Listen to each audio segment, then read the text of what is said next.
ಸ್ನೇಹಿತರೆ, ದೇಶದ ರಾಜಕೀಯದಲ್ಲಿ ದೊಡ್ಡ ಸಂಚಲನ ಆಗ್ತಾ ಇದೆ. ಮೋದಿ ವಿರುದ್ಧ ಕಟ್ಟಿದ INDI ಕೂಟ ಬ್ರೇಕ್ ಆಗ್ತಾ ಇದೆ. ಬಿಹಾರ್ ರಿಸಲ್ಟ್ ಬೆನ್ನಲ್ಲೇ ಮೈತ್ರಿ ಪಕ್ಷಗಳು ಕಾಂಗ್ರೆಸ್ನಿಂದ ದೂರ ಆಗ್ತಿವೆ. ಇಂಡಿ ಕೂಟ ವಿಸರ್ಜನೆಯಾಗೋದು ಆಲ್ಮೋಸ್ಟ್ ಕನ್ಫರ್ಮ್ ಆಗ್ತಾ ಇದೆ. INDIA ಇದು ಹೊಸ ಆಶಾ ಕಿರಣ. ದೇಶದಲ್ಲಿ ನಾವು ಈ BJP ಕೂಟವನ್ನು ಬೀಳಿಸ್ತೀವಿ ಅಂತ ಹೇಳಿ ಕಟ್ಟಲಾಗಿತ್ತು. ಆದರೆ ಈಗ ಯಾವತ್ತೂ ಮತ್ತೆ ಒಟ್ಟಿಗೆ ವೇದಿಕೆ ಶೇರ್ ಮಾಡೋದಿಲ್ಲ ಅಂತ ಮಾಹಿತಿ ಬರ್ತಾ ಇದೆ. ಆ ರೀತಿ ಹೇಳ್ತಾ ಇದ್ದಾರೆ. ಹಾಗಾದರೆ ಇದಕ್ಕಿದ್ದಂತೆ INDIA ಯಾಕೆ ಬ್ರೇಕ್ ಆಗ್ತಿದೆ? ಮುಂದೆ ವಿಪಕ್ಷಗಳ ಭವಿಷ್ಯ ಏನು? ಕಾಂಗ್ರೆಸ್ಗೆ ಕೊನೆ ಮಳೆ ಬಿತ್ತ? ಎಲ್ಲವನ್ನ ಈ ವರದಿಯಲ್ಲಿ ನೋಡ್ತಾ ಹೋಗೋಣ ಕ್ವಿಕ್ ಆಗಿ.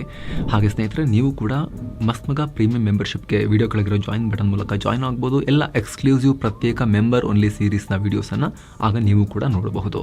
ಹಾಗೆ 7 ಸೈನ್ಸ್ ಟೂರಿಸಂನವರ next trip Tamil Nadu Rameswaram details ಇಲ್ಲದೆ ಎಲ್ಲೆಲ್ಲಿ ಹೋಗೋದು ಅಂತ ಹೇಳಿ ಆಸಕ್ತರು ಸ್ಕ್ರೀನ್ಶಾಟ್ ತಗೊಳ್ಳಿ, ಕಾಲ್ ಮಾಡಿ. ಮೋದಿ ವಿರುದ್ಧ ಕಟ್ಟಿದ ಕೂಟ ಬಿಹಾರ ಅಲೆಯಲ್ಲಿ ಢಮಾರ್.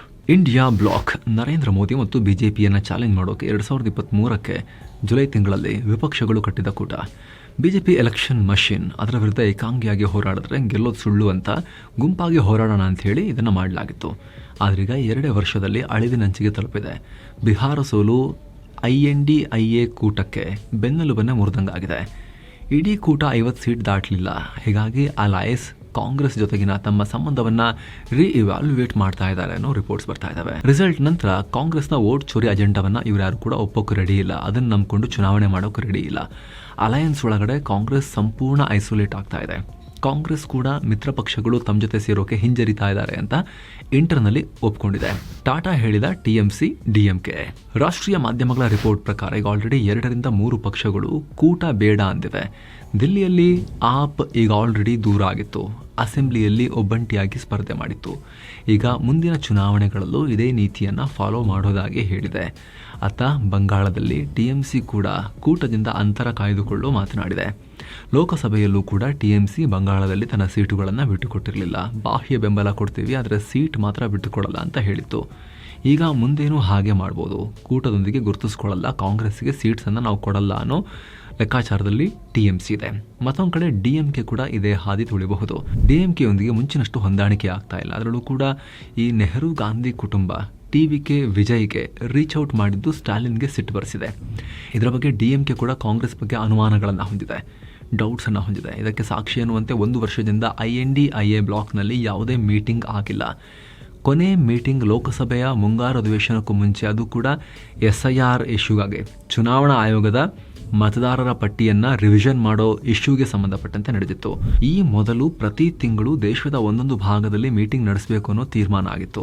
ಆದ್ರೀಗ 2-3 ತಿಂಗಳಾದರೂ ಒಂದು ಮೀಟಿಂಗ್ ಆಗಿಲ್ಲ. ರಾಷ್ಟ್ರೀಯ ಮಾಧ್ಯಮಗಳ ಪ್ರಕಾರ ಕಾಂಗ್ರೆಸ್ ಕೂಡ ಇಂಡಿ ಕೂಟ ನಡೆಯೋದಿಲ್ಲ ಅನ್ನೋದನ್ನ ಒಪ್ಪಿದೆ. ಕಾಂಗ್ರೆಸ್ ಒಳಗಡೆ ರಾಷ್ಟ್ರ ಮಟ್ಟದ ಅಲಯನ್ಸ್ ಬೇಕಾಗಿಲ್ಲ ಅನ್ನೋ ಚರ್ಚೆ ನಡೀತಾ ಇದೆ. ನೆಹರು ಗಾಂಧಿ ಕುಟುಂಬ ಕೂಡ INDIA ಬ್ಲಾಕ್ ಬೇಕು ಅಂತ ಭಾವಿಸ್ತಾ ಇಲ್ಲ. ಅವಶ್ಯಕತೆ ಆಧಾರದ ಮೇಲೆ ಸ್ಟೇಟ್ ಲೆವೆಲ್ ಒಪ್ಪಂದ ಮಾತ್ರ ಸಾಕು ಅಂತಿದ್ದಾರೆ. ಹೀಗಾಗಿ ಮುಂದಿನ ಬಹುತೇಕ ಚುನಾವಣೆಗಳಲ್ಲಿ ಕಾಂಗ್ರೆಸ್ ಒಬ್ಬಂಟಿಯಾಗಿ ಸ್ಪರ್ಧೆ ಮಾಡಬಹುದು. ಮಹಾರಾಷ್ಟ್ರ ಸ್ಥಳೀಯ ಎಲೆಕ್ಷನ್ನಲ್ಲೂ ಕೂಡ ಕಾಂಗ್ರೆಸ್ ಏಕಾಂಗಿ ಸ್ಪರ್ಧೆ ಮಾಡಬಹುದು. ಹಾಗಿದ್ರೆ ಕಾಂಗ್ರೆಸ್ಗೆ ಈ ಸ್ಥಿತಿ ಯಾಕೆ ಬಂತು? ಯಾಕೆ ಮಿತ್ರ ಪಕ್ಷಗಳು ದೂರ ಮಾಡ್ತಾ ಇದ್ದಾರೆ? INDIA ದಾಖಲೆ ಸಾಲು ಸಾಲು ಸೋಲು. INDIA ರಚನೆ ಆದಾಗಿನಿಂದ ವಿಪಕ್ಷಗಳ ಒಗ್ಗಟ್ಟನ್ನ ಎಲೆಕ್ಟೋರಲ್ ಸಕ್ಸಸ್ ಆಗಿ ಕನ್ವರ್ಟ್ ಮಾಡೋಕೆ ವಿಫಲ ಆಗಿವೆ. ಆ ಮೂಲಕ ಒಗ್ಗಟ್ಟು ಸುಮ್ಮನೆ ವೇದಿಕೆ ಮೇಲೆ ಕಾಣಿಸ್ಕೊಳ್ಳೋದಕ್ಕೆ ಮಾತ್ರ, ಒಳಗೊಳಗೆ ಅಂತ ಒಗ್ಗಟ್ಟು ಇರಲಿಲ್ಲ ಅನ್ನೋದು ಪ್ರೂವ್ ಆಗ್ತಾ ಇದೆ. ಜುಲೈ 2023ರಿಂದ ಇದುವರೆಗೂ 14ಕ್ಕೂ ಅಧಿಕ ಚುನಾವಣೆಗಳನ್ನು ಎದುರಿಸಿ ಅದರಲ್ಲಿ 11 ಸೋಲು, ಕೇವಲ 3 ಗೆಲುವನ್ನು ಕಂಡಿದ್ದಾರೆ. ಆಂಧ್ರ ಪ್ರದೇಶ, ಮಧ್ಯಪ್ರದೇಶ, ಹರಿಯಾಣ, ಮಹಾರಾಷ್ಟ್ರದಂಥ ಪ್ರಮುಖ ರಾಜ್ಯಗಳನ್ನು ಸೋತಿದ್ದಾರೆ. 2024ರ ಲೋಕಸಭಾ ಚುನಾವಣೆಯಲ್ಲಿ ಒಗ್ಗಟ್ಟಿದ್ರೂ ಕೂಡ ನಂಬರ್ಸ್ ಆಗಿ ಕನ್ವರ್ಟ್ ಆಗಿರಲಿಲ್ಲ. ಆಂಟಿ ಇನ್ಕಂಬನ್ಸಿ ಇರೋ ಪ್ರದೇಶದಲ್ಲೂ ಸೋಲನ್ನು ಕಂಡಿದ್ದಾರೆ. ಈ ಸೋಲುಗಳು ಆಂತರಿಕ ವಿಭಜನೆ ಅಂದರೆ ಫ್ರಾಗ್ಮೆಂಟೇಷನ್, ನಾಯಕತ್ವ ಕಿತ್ತಾಟ, ಕನ್ಫ್ಯೂಸ್ಡ್ ಮೆಸೇಜಿಂಗ್ಗೆ ಕಾರಣ ಆಗಿದೆ. ಅದರಲ್ಲೂ ಕಾಂಗ್ರೆಸ್ನ ವೀಕ್ ಅಪೀಲ್ ಕೂಟವನ್ನು ದುರ್ಬಲ ಮಾಡ್ತಾ ಇದೆ. ಹೀಗಾಗಿ ಅನೇಕ ಮಿತ್ರ ಪಕ್ಷಗಳು ಕಾಂಗ್ರೆಸ್ ಜೊತೆ ಕೈ ಜೋಡಿಸೋಕೆ ಹಿಂದೇಟು ಹಾಕ್ತಿದ್ದಾರೆ. ನಾವು ವೇಗವಾಗಿ ಓಡ್ತಿರ್ತೀವಿ, ಮಧ್ಯದಲ್ಲಿ ಇವ್ರು ಕೈ ಹಿಡಿದು ನಾವು ಹೇಳ್ಕೊಂಡು ಹೋದಂಗೆ ಆಗುತ್ತೆ ಅನ್ನೋ ಫೀಲಿಂಗ್ ನಲ್ಲಿ ಅವರಿದ್ದಾರೆ. ನಾವು ಸ್ಲೋ ಆಗ್ತೀವಿ, ಅದರಿಂದ ಆತಂಕದಲ್ಲಿದ್ದಾರೆ.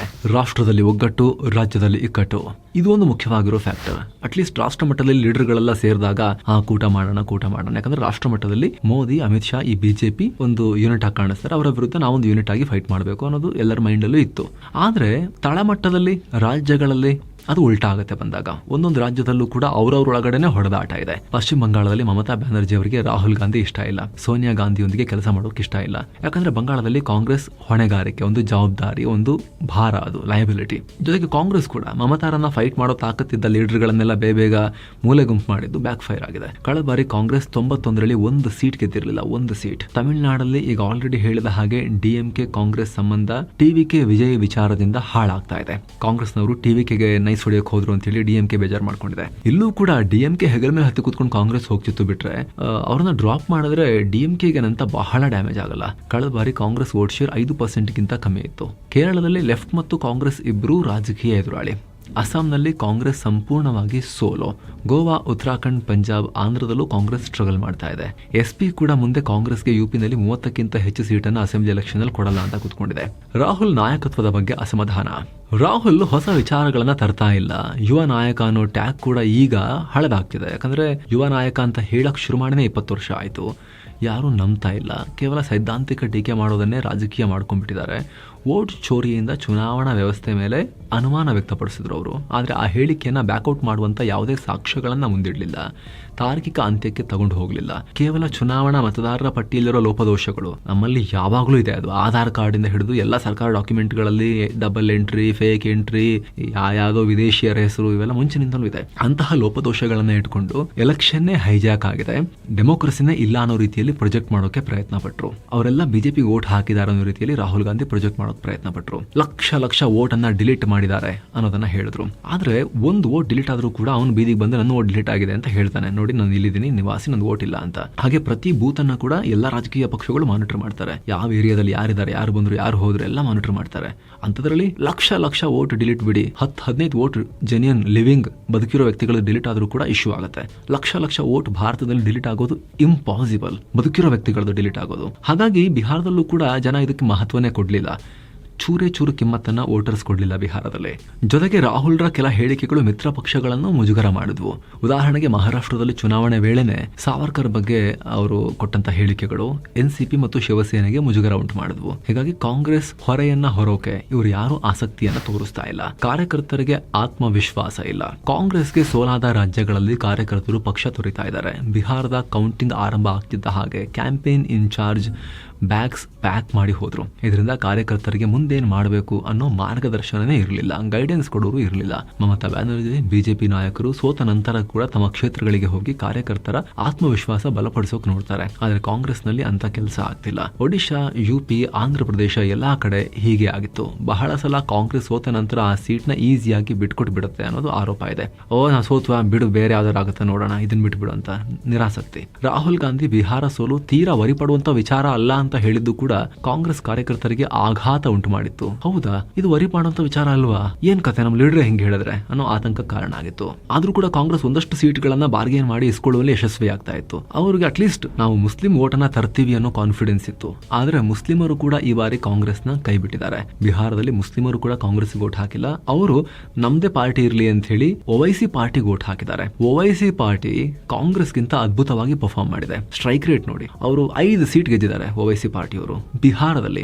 ಓವೈಸಿ ನೋಡಿ, ಅವರು ಹೈದರಾಬಾದ್ನವರು. ದೇಶದ ಬೇರೆ ಬೇರೆ ರಾಜ್ಯಗಳಲ್ಲೂ ಕೂಡ ಮುಸ್ಲಿಮರ ಸಂಖ್ಯೆ ಜಾಸ್ತಿ ಇರೋ ಕಡೆಗಳಲ್ಲಿ ಸೀಟ್ ಗೆಲ್ಲುವಲ್ಲಿ ಯಶಸ್ವಿ ಆಗ್ತಾ ಇದ್ದಾರೆ ಓವೈಸಿ. ಸೊ ಕಾಂಗ್ರೆಸ್ ಕೈಲಿದ್ದಂತಹ ಸೆಕ್ಯುಲರ್ ವೋಟ್ಸ್, ಮೈನಾರಿಟಿ ವೋಟ್ಸ್ ಅನ್ನೋ ಒಂದು ಅಸ್ತ್ರವನ್ನ ನಾವು 10-15-20% ವೋಟ್ ತಗೊಂಡ್ಬರ್ತೀವಿ ಅನ್ನೋ ಒಂದು ಇದನ್ನ ಕೂಡ ಈಗ ಅದು ಡೈಲ್ಯೂಟ್ ಆಗ್ತಾ ಇದೆ. ಕಾಂಗ್ರೆಸ್ಸಿಗೆ ಅದನ್ನು ಕೂಡ ಮಾಡಕ್ ಆಗ್ತಾ ಇಲ್ಲ. ಮತ್ತೆ ಇವ್ರಿಗೆ ಜೊತೆ ಹಿಡ್ಕೊಂಡು ಏನ್ ಪ್ರಯೋಜನ, ಇವ್ರನ್ನ ಕರ್ಕೊಂಡು ಹೋಗೋದು ಏನಕ್ಕೆ ನಾವು ಜೊತೆಗೆ ಅನ್ನೋ ಪ್ರಶ್ನೆ ಇವರೊಂದಿಗೆ ಮಿತ್ರರಾಗಿರೋರಿಗೆ ಕಾಡ್ತಾ ಇದೆ. ಈಗ ವಿಪಕ್ಷದ ಅನಿವಾರ್ಯತೆ, ಎಸ್, ಈ ವಿಚಾರ ಬರುತ್ತೆ. ಈಗ ಒಂದು ಡೆಮೋಕ್ರಸಿಯಲ್ಲಿ ಒಂದು ಯೋಗ್ಯ ವಿಪಕ್ಷ ಬೇಕಲ್ವಾ, ಒಂದು ಅಪೋಸಿಷನ್ ವಾಯ್ಸ್ ಅಂತ ಬೇಕಲ್ವಾ. ಎಲ್ಲ ಫಂಕ್ಷನಿಂಗ್ ಡೆಮೋಕ್ರಸಿಯ ಲಕ್ಷಣ ಏನು? ಒಂದು ಸರ್ಕಾರ ನಡೀತಾ ಇದ್ರೆ ವಿಪಕ್ಷವಾಗಿ ಸರ್ಕಾರದ ನೀತಿಗಳನ್ನ ಪ್ರಶ್ನೆ ಮಾಡೋಕೆ, ಒಳ್ಳೆ ಕೆಲಸಗಳಲ್ಲಿ ಸಹಕಾರ ಕೊಡೋಕೆ, ತಪ್ಪು ಹೆಜ್ಜೆ ಇಟ್ಟಾಗ ಅದನ್ನ ಕೌಂಟರ್ ಮಾಡೋಕೆ ಅನ್ನೋದೊಂದು ಜವಾಬ್ದಾರಿ ಇರುತ್ತೆ ವಿಪಕ್ಷಕ್ಕೆ. ಅದನ್ನ ನಿಭಾಯಿಸೋದು ಯಾರು? ಹಾಗಾದ್ರೆ ದಿನದಿನಕ್ಕೂ ಪ್ರಮುಖ ವಿಪಕ್ಷ ಅನ್ಕೊಂಡಿದ್ದೆ ಸೌದು ಸೌಕಲು ನಾಣ್ಯ ಆಗ್ತಾ ಹೋದ್ರೆ, ಹಾಗಾದ್ರೆ ಅಪೋಸಿಷನ್ ಅಪೋಸಿಷನ್ ಅನ್ನೋದೇ ಇರೋದಿಲ್ವಾ? ಹಾಗಾದ್ರೆ ಯಾರು ತಗೊಳ್ತಾರ ಆ ಸ್ಪೇಸ್ ಅನ್ನ ನೆಕ್ಸ್ಟ್ ಅನ್ನೋ ಪ್ರಶ್ನೆ ಮೂಡುತ್ತೆ. ಆದ್ರೆ ಚೆನ್ನಾಗಿರೋದೊಂದು ಅಪೋಸಿಷನ್ ಇರಲೇಬೇಕು ನಮಗೆ ನಾವು ಕಾರಣಕ್ಕೋಸ್ಕರ ಒಂದು ಪಾರ್ಟಿನ ಒಬ್ಬ ಲೀಡರ್ಗೂ ವೋಟ್ ಹಾಕಕ್ ಬರಲ್ಲ. ಆ ಅರ್ಹತೆನ ಅವ್ರು ಗಳಿಸ್ಕೋಬೇಕು. ಅವ್ರಿಗೆ ಆಗ್ತಿಲ್ಲ ಅಂತ ಹೇಳಿದ್ರೆ ಆ ಜಾಗವನ್ನ ಬಿಟ್ಕೊಡ್ಬೇಕು, ಬೇರೆ ಯಾರಿಗಾದ್ರೂ ಕೊಡ್ಬೇಕು. ಈಗ ಎದುರಾಳಿ ಕೂಟದಲ್ಲಿ ನಿತೀಶ್ ಕುಮಾರ್ ನೋಡಿ, ನಿತೀಶ್ ಕುಮಾರ್ ಏನ್ ಕೇಳಿದ್ರು ಒಂದ್ ಟೈಮ್ ನಲ್ಲಿ, ಕೇಪಬಲ್ ವ್ಯಕ್ತಿ ಅಲ್ಲ ಅವರು ಮಹಾಗಠಬಂಧನದಿಂದ ಹೊರಗೆ ಹೋಗೋಕ್ಕಿಂತ ಮುಂಚೆ 2024 ಲೋಕಸಭಾ ಚುನಾವಣೆಯಲ್ಲಿ ಬಿಜೆಪಿಯೊಂದಿಗೆ ಸೇರ್ಕೊಳ್ಳೋಕ್ಕಿಂತ ಮುಂಚೆ ಅವರು INDIA ಬ್ಲಾಕ್ ಅಂತ ಮಾಡ್ತಿರಲ್ಲ, ಒಳ್ಳೆ ಐಡಿಯಾ, ಚೆನ್ನಾಗಿದೆ, ನನಗೆ ಅದರ ಸಂಚಾಲಕನ ಜವಾಬ್ದಾರಿ ಕೊಡಿ, ನಾನು ಲೀಡ್ ಮಾಡ್ತೀನಿ ಅದನ್ನ ಅಂತ ಕೇಳಿದ್ರು. ಅವ್ರಿಗೆ ಯೋಗ್ಯತೆ ಇರಲಿಲ್ವಾ? 2 ದಶಕ ಬಿಹಾರದ ಮುಖ್ಯಮಂತ್ರಿ ಆಗಿರೋ ಅನುಭವ ಇರಲಿಲ್ವಾ? ಎಜುಕೇಶನ್ ಇರಲಿಲ್ವಾ ಅವ್ರಿಗೆ? ಇಂಜಿನಿಯರ್ ಅವರು, ಎಲ್ಲಾ ಅರ್ಹತೆ ಇತ್ತು. ಮತ್ತೆ ವಂಶವಾದ ರಾಜಕಾರಣ ಮಾಡಲಿಲ್ಲ, ಮಗ ಇದ್ದಾರೆ ಅವರಿಗೆ, ಅವ್ರು ಯಾವತ್ತೂ ಪಾಲಿಟಿಕ್ಸ್ ತರಲೇ ಇಲ್ಲ ನಿತೀಶ್ ಕುಮಾರ್ ಅವ್ರನ್ನ. ಅವರು INDIA ನಲ್ಲೇ ಇದ್ರಲ್ಲ, ಮಹಾಗಠಬಂಧನ್ ನಲ್ಲೇ ಇದ್ರಲ್ಲ, ಅವ್ರು ಯಾರ ಜೊತೆ ಇರ್ತಾರ ಅವ್ರಿಗೆ ಗೆಲುವು ಸಿಗುತ್ತಲ್ಲ ಬಿಹಾರದಲ್ಲಿ. ಇವತ್ತಿಗೂ ಅಧಿಕಾರದಲ್ಲಿ ಇರ್ತಾ ಇದ್ರ ಮಹಾಗಠಬಂಧನ್ ಅವರು ಬಿಹಾರದಲ್ಲಿ. ಅವ್ರನ್ನ ಮೂಲೆ ಗುಂಪು ಮಾಡಿದ್ರು, ಅವ್ರು ಕೇಳಿದ್ ಕೊಡ್ಲಿಲ್ಲ, ಅವ್ರು ತಲೆ ಕೆಟ್ಟು ಸೀದಾ ಬಂದ್ರು ಬಿಜೆಪಿ ಕಡೆಗೆ ಬಂದು ಸೇರ್ಕೊಂಡ್ರು. ಮತ್ತೆ ಪಕ್ಕದಲ್ಲಿ ಕೂತಿದ್ರು ತೇಜಸ್ವಿ ಮತ್ತೆ ಲಾಲು ಪಾರ್ಟಿ ಅವರು, ಕಾಂಗ್ರೆಸ್ನವರೆಲ್ಲ. ನಿತೀಶ್ ಕುಮಾರ್ CM ಟ್ರೆಷರಿ ಬೆಂಚಲ್ಲಿ, ಆಡಳಿತ ಪಕ್ಷ ಸೈಡ್ನಲ್ಲಿ ಮುಗಿದ ಸೆಷನ್. ಆ ಕಡೆ ಹೋದ್ರು, ರಾಜಭವನಕ್ಕೆ ಫೋನ್ ಮಾಡಿಬಿಟ್ಟು ಸರ್ಕಾರ ವಿಸರ್ಜನೆ ಅಂದ್ರು, ಮತ್ತೆ ಹೊಸ ಡೇಟ್ ತಗೊಂಡ್ರು, ಬಿಜೆಪಿಯೊಂದಿಗೆ ಹೋಗಿ ಪ್ರಮಾಣ ವಚನ ತಗೊಂಡ್ರು. ನಿತೀಶ್ ಕುಮಾರ್ ಇಲ್ಲೇ ಇದ್ದಾರೆ, ಇಲ್ಲಿ ಕೂತವರೆಲ್ಲ ಅಲ್ಲಿ, ಅಲ್ಲಿ ಕೂತವರೆಲ್ಲ ಇಲ್ಲಿ, ಅಷ್ಟೇ. ಈ ರೀತಿ ಮಾಡ್ಬಿಟ್ರಲ್ಲ. ಅವ್ರು ಕೇಳಿದಾಗ NDA ಸಂಚಾಲಕ ಮಾಡಿದ್ರೆ ನಿತೀಶ್ ಕುಮಾರ್ಗೆ ಕೇಪಬಿಲಿಟಿ ಇತ್ತಲ್ವಾ? ಅವ್ರು ಏನೋ ಒಂದು ಫೈಟ್ ಮಾಡ್ತಿದ್ರಲ್ವಾ? ಓಕೆ, ನೆಕ್ಸ್ಟ್ ಮಮತಾ ಬ್ಯಾನರ್ಜಿ ಕೇಳಿದ್ರಲ್ಲ, ಓಕೆ ಎಲ್ಲರೂ ಒಪ್ಪಿದ್ರೆ ನಾನು ಆಗ್ತೀನಿ ಅಂತ ಹೇಳಿ. ಅವ್ರಿಗೆ ಕೇಪಬಿಲಿಟಿ ಇಲ್ವಾ?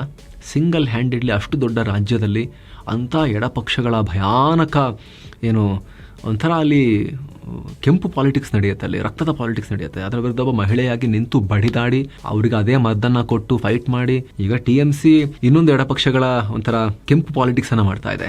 ಇವಾಗಲೂ ಕೂಡ ಅಲ್ಲಿ ಹೊಡೆದಾಟ ಬಡಿದಾಟ ನಡೀತಾ ಇರುತ್ತೆ, ಹಿಂಸಾತ್ಮಕ ರಾಜಕೀಯ ನಡೀತಾ ಇರುತ್ತೆ. ಆದ್ರೆ ಏನೇ ಇದ್ರೂ ಕೂಡ ಆ ಬಡಿದಾಡೋ ಸ್ಪಿರಿಟ್ ಇದೆಯಾ ಅವರಿಗೆ? ಬಿಜೆಪಿ ನಾವು ಬಂಗಾಳ ಗೆಲ್ತೀವಿ ಅಂತ ಹೋದಾಗ ಕೆಲ ಹೊಬೆ ಅಂತ ಹೇಳಿ ಮಮತಾ ಬ್ಯಾನರ್ಜಿ ಫುಟ್ಬಾಲ್ ಮೇಲೆ ಕಾಲಿಟ್ಕೊಂಡು ನಿಂತಿರೋ ಫೋಟೋ ಹಾಕೊಂಡು ಎಲ್ಲ ಕಡೆ ಕ್ಯಾಂಪೇನ್ ಮಾಡಿ ಬಿಜೆಪಿನ 100 ದಾಟಕ್ಕೂ ಬಿಡ್ಲಿಲ್ಲ. ಸಿಂಗಲ್ ಹ್ಯಾಂಡೆಡ್ಲಿ ಇಡೀ ಬಿಜೆಪಿ, ಮೋದಿ, ಅಮಿತ್ ಶಾ, ಕೇಂದ್ರ ಸರ್ಕಾರದ ಮಷಿನರಿ ಹೋಗಿ ಫೈಟ್ ಮಾಡಿದ್ರು. ಮಮತಾನ ಅಲ್ಲಾಡಿಸ್ಲಿಕ್ಕೆ ಆಗ್ಲಿಲ್ವಲ್ಲ.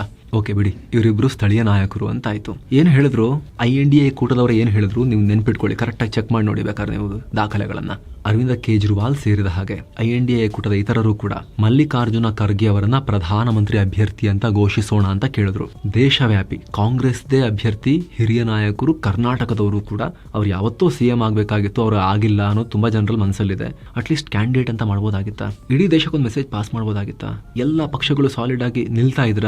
ಅವ್ರು ಮಾಡ್ತೀವಿ ಅಂತ ಹೇಳಿದ್ರೆ ಯಾರು ಬೇಡ ಅಂತ ಯಾರು ಹೇಳ್ತಿದ್ರು? ಅಷ್ಟು ಹಿರಿಯ ನಾಯಕ, ಅಷ್ಟು ಸಿಕ್ಕಾಪಟ್ಟೆ ಎಕ್ಸ್ಪೀರಿಯನ್ಸ್ ಇದೆ, ರಾಜಕೀಯ ಜೀವನದ ಇಳಿ ಸಂಜೆಯಲ್ಲಿದ್ದಾರೆ. ಈ ದೇಶದಲ್ಲಿ ಹಾಸು ಹೊಕ್ಕಾಗಿರೋ ಜಾತಿ ರಾಜಕೀಯದ ಒಂದು ಏನು ಪ್ರಾಬ್ಲಮ್ ಇದೆ, ಅದರ ಆ್ಯಂಗಲ್ನಿಂದ ನೋಡಿದ್ರು ಕೂಡ, ವೋಟ್ ದೃಷ್ಟಿಯಿಂದ ನೋಡಿದ್ರು ಕೂಡ ಅವರೊಬ್ಬ ಸ್ಟ್ರಾಂಗ್ ಕ್ಯಾಂಡಿಡೇಟ್ ಆಗ್ತಾ ಇದ್ರ?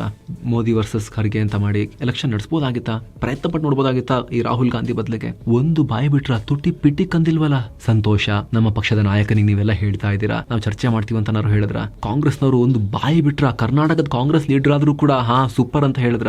ಕಾಶ್ಮೀರದಿಂದ ಕನ್ಯಾಕುಮಾರಿ ತನಕೆಲ್ಲ ಗಪ್ ಚುಪ್ಪಾಗಿದ್ರು, ಒಬ್ರು ಮಾತಾಡ್ಲಿಲ್ಲ.